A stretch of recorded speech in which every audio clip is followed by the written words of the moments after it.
একটা আধখাওয়া পুদি বিড়ি কিভাবে গোটা পাড়া ভাগ করে দিল। আজ আমরা যে ঘটনা বলতে চলেছি সেটা শুধু একটা বিড়ির গল্প নয়, এটা সম্মান, অধিকার আর শ্রেষ্ঠানের লড়াই।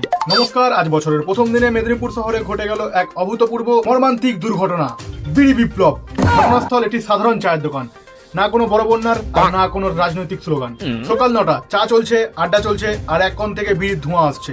ঠিক তখনই দোকানদারের একটা সাধারণ প্রশ্ন, যা ইতিহাসের ভিতকে নাড়িয়ে দিয়েছে, এই বিড়িটা কার? এই প্রশ্নের উত্তরে দুই পক্ষই সামনে আসে। প্রথম পক্ষের বক্তব্য, বিড়িটা আমি ধরেছিলাম। আর ঠিক সেই সময় দ্বিতীয় পক্ষের পাল্টা যুক্তি, বিড়ি ধরানো আর বিড়ি টানা দুটো এক জিনিস না। এখানেই শুরু হয় দুই পক্ষের মধ্যে সংঘর্ষ।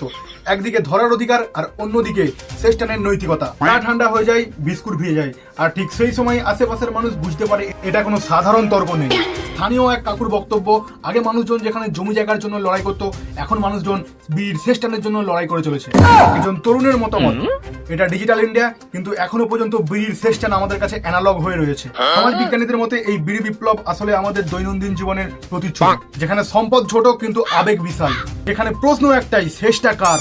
এটা এখন শুধু বিড়ির প্রশ্ন নয়, এটা চায়ের শেষ চুমুক, শেষ বিস্কুট আর শেষ কথা বলার অধিকার। মেদিনীপুরের এই ঘটনা আমাদেরকে একটা শিক্ষা দিয়ে যায়। বড় বড় ইস্যুগুলো নিয়ে আমরা কথা বলি, কিন্তু আসল বিপ্লবগুলো ঘটে যায় এই সমস্ত ছোট জায়গায়। এই ছিল মেদিনীপুর থেকে বিড়ি বিপ্লবের সব থেকে বড় এবং গুরুত্বপূর্ণ রিপোর্ট। আপনি যদি আজ বিড়ি ধরেন তাহলে আগেই ঠিক করে নিন শেষ টানটা কে দেবে। নমস্কার, আমি খ্যাপা, আর আসছি পরবর্তী ব্রেকিং নিউজে।